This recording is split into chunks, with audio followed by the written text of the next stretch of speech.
में समता, स्वतंत्रता, बंधुभाव प्रस्तावित करने के लिए अगर आरएसएस के ब्राह्मण योगदान नहीं देते हैं तो फिर उनको यूरेशिया जाना होगा। बेहतर है कि देश के नागरिकता आपको मिली है, बेहतर यह है कि देश की नागरिकता आपको मिली है, देश के नागरिक हो तो संविधान का सम्मान करो। मोहन भागवत जी, अपने नाती पोतों को कह दो, अपने बटालियन को कह दो, अपने जाति भाई बिरादरी को कह दो कि आइंदा वामन मेश्राम से नहीं टकराना।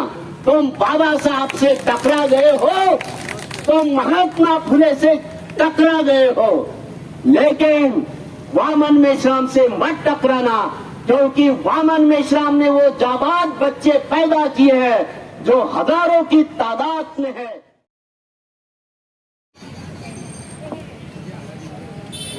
सबसे पहले हम सब उन महापुरुषों को याद करते हैं जिन्होंने मूवमेंट का वारसा हमें दिया है, जन आंदोलन का वारसा दिया है। उन सभी महापुरुषों में शिवाजी महाराज, माता जिजाऊ, सावित्रीबाई फुले, महात्मा ज्योतिबा फुले और रमाबाई अंबेडकर, बाबा साहब अंबेडकर, मान्यवर कांशीराम जी, इन्होंने जो आंदोलन चलाने का हमें तरीका सिखाया है, ये तरीका हमारे मुक्ति के लिए सिखाया है। तो हमें दुख मुक्त होना है, हमें दुख मुक्त होना है, और दुख मुक्त होने के लिए हमें सबसे पहले ये देखना है कि ये दुख सारे के सारे लादे किसने हम पर।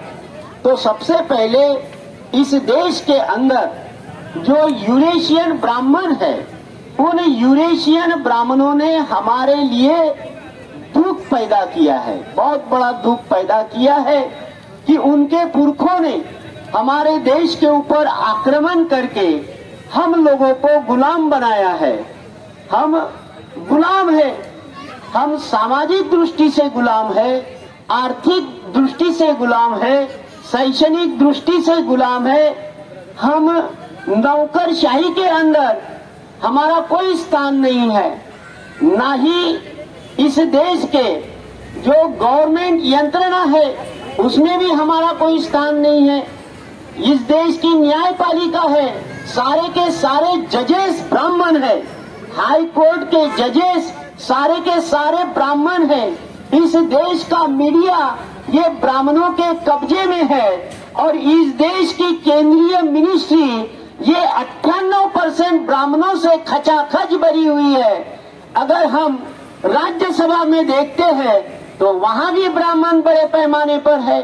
तो जहां जहां कानून बनते हैं, जहां कानून बिगाड़े जाते हैं और जहां कानून दुरुस्त किए जाते हैं और जहां कानून बनकर उसका इम्प्लीमेंट होता है, तो ऐसे कानून बनाने वाली जो पार्लियामेंट है और विधानसभा है, इन सभा में मैक्सिमम ठूस ठूस कर ब्राह्मण भरे हुए हैं।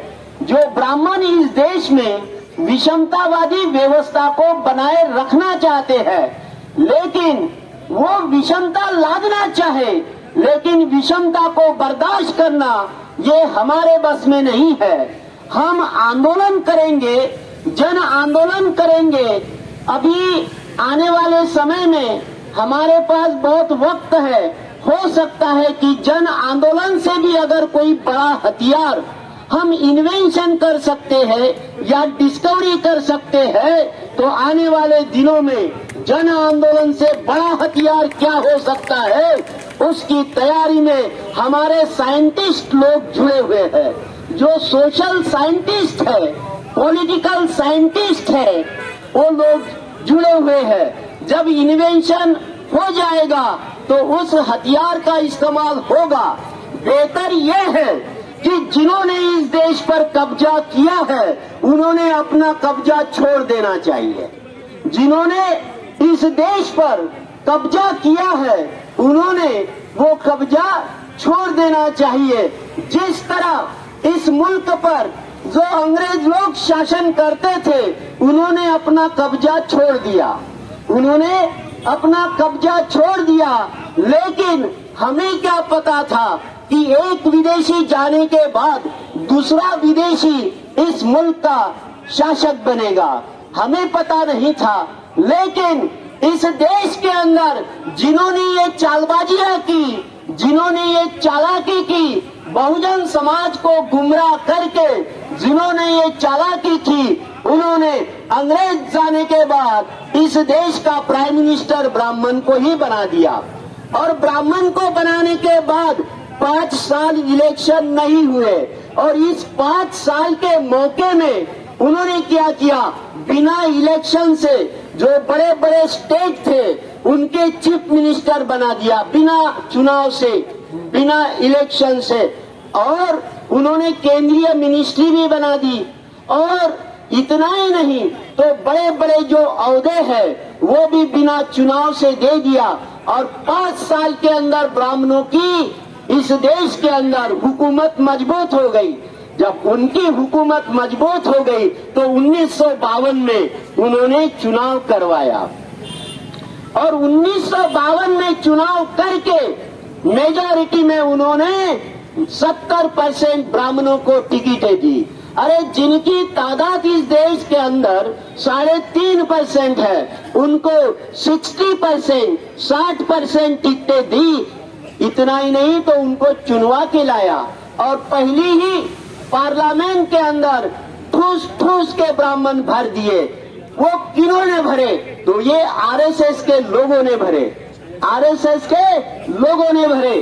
पहले शासन प्रशासन पर कब्जा किया, फिर लोकतंत्र पर कब्जा किया, और हमेशा के यहाँ के मालिक बने रहे, इसलिए उन्होंने ईवीएम को लाया। हमेशा इस देश के शासक बने रहे, इसलिए इन्होंने ईवीएम लाया, और ईवीएम में चोरी करके इस देश की सरकार बनी है। मैं दावे के साथ कहता हूँ, मैं यहाँ रहूँ या जेल में रहूँ, मुझे कोई फर्क नहीं पड़ता। बल्कि घर में जितना अच्छा खाना मिलता है, उससे बढ़िया खाना जेल में मिलता है। सुबह दूध मिलता है, फल मिलते हैं, वाह क्या बात है। घर में अगर हम रहते हैं तो इतना डट के खाना हमें खाने को नहीं मिलता है। कभी हमको सेब तो खाने को मिलता नहीं है, लेकिन केले हर दिन जेल में खाने को मिलता है, दूध पीने को मिलता है, रोटी सब्जी खाने को मिलता है, और स्टडी करने को बहुत वक्त मिलता है। तो आप मेरे साथ जेल जाने की तैयारी करो तो हुकूमत अपने आप मिल जाएगी। क्योंकि दुनिया के अंदर जो जो लोग जेल में गए वो बड़े हो गए, है ना, और हम जेल के बाहर रहे, हम छोटे के छोटे रहे। तो मैं चाहता हूँ कि आप हर आदमी, हर माताएं, हर बहनें जेल में जाने की तैयारी रखे। जेल में जाने से आदमी छोटा नहीं होता, वहाँ बड़े बड़े रति महारथी होते हैं जेल में। हम लोगों के जाने के पहले से ही वहाँ मौजूद है। उन लोगों से दोस्ती होगी, उन लोगों से क्या होगी, दोस्ती होगी, और हम जेल में रहने का अच्छा हुनर सीख लेंगे। जेल जाने की प्रैक्टिस होनी चाहिए, फिर पुलिस का डर रहता ही नहीं। ध्यान में रहे, जो 10 बार जेल में गया, अरे उसको कभी पुलिस का डर लगता नहीं, जेल का डर लगता नहीं। जब पुलिस और जेल का डर ना हो तो इस देश के हुकूमत से हमें डर लगता नहीं। हमें अपने आजादी को पाना है तो हमें बोल्ड होना होगा। हमें क्या होना होगा? बोल्ड होना होगा। और तुम लोग बोल्ड हो जाओ अपने आजादी के लिए। आपकी आजादी तब तक महापुरुष है, तब तक तो बचेगी, लेकिन आपके गुजर जाने के बाद आपके बेटों का क्या होगा, आपके बहुए का क्या होगा, आपके बेटी दामाद और आपके छोटे छोटे नाती पोते का क्या होगा। तो उनके लिए हमें लड़ाई लड़ना है, उनके लिए हमें लड़ाई लड़ना है। जो लोग इस मोर्चा में नहीं आए, उनके हिस्से की लड़ाई हम लोग लड़ रहे हैं। बराबर है कि नहीं? हम लोग लड़ रहे हैं। जब हम लोग बच्चे थे, दूध पीते थे, उस समय हमारे हिस्से की कोई लड़ाई लड़ा है ना? अरे जब हम नहीं थे तब महात्मा ज्योतिबा फुले हमारे हिस्से की लड़ाई लड़ा, इसीलिए हम महात्मा फुले के नाती पोते सुख से जी रहे हैं। डॉक्टर बाबा साहब अम्बेडकर उस जमाने में लड़ाई लड़े जब हम पैदा नहीं हुए थे, लेकिन उन्हीं के बेटे नाती पोते आज जो सब के सब उनको बाबा कहते हैं। अगर हम लोगों को सुख के दिन मिले हैं तो पुरखों ने जो आंदोलन चलाया उनके लड़ाई का ये परिणाम है। अगर हम लड़ेंगे तो आने वाले बेटे बेटियां नाती पोते सुख से रहेंगे। और हम सब लोग प्यार करते हैं अपने इस पीढ़ी से और आने वाले पीढ़ी से बहुत प्यार करते हैं, बहुत मोहब्बत करते हैं। तो जिनके प्रति हमारी मोहब्बत होती है, जिनके प्रति हमारा प्यार होता है, उनके हक अधिकारों के लिए लड़ना हमारा दायित्व है, कर्तव्य है। तो 3% की आरएसएस जो पूरे देश को नचा रही है, अगर इन 3% लोगों को उनके मूल गांव में, उनके मूल देश में यानी यूरेशिया में वापस जाना होगा। अगर वापस नहीं जाते हैं तो देश के संविधान को अमल बजावनी करके समता को प्रस्थापित करना होगा। और इस देश में समता, स्वतंत्रता, बंधुभाव प्रस्थापित करने के लिए अगर आरएसएस के ब्राह्मण योगदान नहीं देते हैं तो फिर उनको यूरेशिया जाना होगा। बेहतर है कि देश के नागरिकता आपको मिली है, बेहतर यह है कि देश की नागरिकता आपको मिली है, देश के नागरिक हो तो संविधान का सम्मान करो। मोहन भागवत जी अपने नाती पोतों को कह दो, अपने बटालियन को कह दो, अपने जाति भाई बिरादरी को कह दो कि आइंदा वामन मेश्राम से नहीं टकराना। तुम बाबा साहब से टकरा गए हो, तुम महात्मा फुले से टकरा गए हो, लेकिन वामन मेश्राम से मत टकराना, क्योंकि वामन मेश्राम ने वो जाबाज बच्चे पैदा किए हैं जो हजारों की तादाद में है। आज सिर्फ नागपुर के इस भूमि पर यह आंदोलन नहीं है तो पूरे देश के 547 जिलों के कलेक्टर ऑफिस पर मोर्चा है। इस समय हम नागपुर के भूमि में बैठे हैं, लेकिन हमारे जैसे हजारों लोग भारत के 550 जिले के कलेक्टर ऑफिस के सामने इस समय बैठे हुए हैं। जिस दिन हम फिर इकट्ठा हो जाएंगे तो ना मोहन भागवत रहेंगे, ना मोहन भागवत का कार्यालय रहेगा। याद रखें, 3.5% के लोग बहुजन समाज को डराने की कोशिश ना करें, क्योंकि हर क्षेत्र में कम तादाद में क्यों न हो हमारे लोग हैं। और वो जमाना लग गया, वो जमाना चला गया जिस जमाने में हम शस्त्र निर्माण करना नहीं जानते थे और चलाना नहीं जानते थे, वो जमाना गया। आज आधुनिक शस्त्रों के साथ मैदान जंग में हम खड़े हैं और वो है जन आंदोलन से बड़ा आंदोलन ईवीएम तोड़ने का आंदोलन है। ध्यान रहे, जितने भी चुनाव आयोग पोलिंग बूथ निर्माण करेगा सारे बूथों को तोड़ दिया जाएगा। मैं पुलिस के लोगों को कहना चाहता हूं कि आप लोग अपने डिपार्टमेंट में और भर्ती कर लो, पुलिस कम पड़ेंगे आप लोगों को। आपके माध्यम से इस देश के चुनाव आयोग को मैं इंफॉर्मेशन देना चाहता हूं कि वो पुलिस डिपार्टमेंट में ज्यादा से ज्यादा पुलिस भर्ती कर ले, क्योंकि आने वाले 2024 के चुनाव में हजारों नहीं लाखों ईवीएम तोड़े जाएंगे। ईवीएम को तोड़ने का कलेजा हमारा निर्माण हो चुका है। छाती तो हमारी पहले से है, जो माँ बाप के पेट से ही हमको मिल गई है।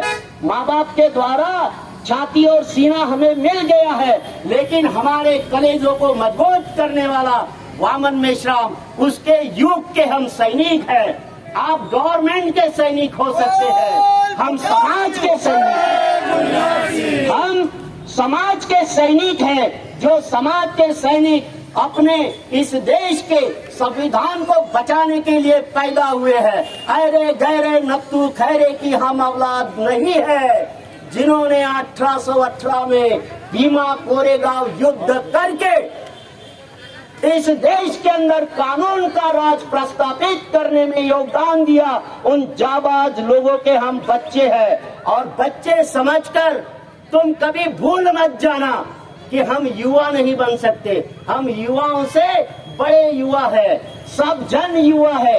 यहाँ कोई बुढ़ा आदमी बैठा नहीं है। और ये बुढ़े लोगों का ये मोर्चा नहीं है, ये सारे जवान लोगों का मोर्चा है। बस हमारी जवानी अपने देश के खातिर है, अपने समाज के खातिर है। तो मैं इतना ही सुनाना चाहता हूँ, ज्यादा सुनाना प्लानिंग के खिलाफ चला जाएगा। जो हमारी प्लानिंग है उसके खिलाफ चला जाएगा ज्यादा बोलना। इसीलिए प्लानिंग के दायरे में रहते हुए मैं आप लोगों से गुजारिश करता हूँ, क्या गुजारिश करता हूँ कि आप चटाक भर क्यों न हो, मुट्ठी भर क्यों न हो, लेकिन जेल भरो आंदोलन के लिए आज जिस तरह संविधान चौक में आप आए थे, आप सभी अपने घर के बुजुर्ग लोगों को, बाल बच्चों को सैर करवाने के लिए, जेल में जाने के लिए, जेल का मतलब है सैर करना। मैं 2 बार जेल में जा चुका हूँ। जब जेल में जाने के पहले अपना वजन गिना तो मेरा सिर्फ 65 किलो था। कितना था? 65 किलो। और जेल जाने में मेरा 85 किलो वजन बन गया। बजाओ ताली। Very good. तो आप लोग जेल जाने के तैयारी में चलो। 6 नवंबर को आपको 12 बजे अपना डब्बा वब्बा लेकर, खा पीकर, कपड़े लत्ते के साथ संविधान चौक में जमा होना है जेल भरो आंदोलन के लिए। हम अपने आजादी लेकर रहेंगे। इसी आत्मविश्वास के साथ आपसे रुखसत होता हूँ। नमो बुद्धाय।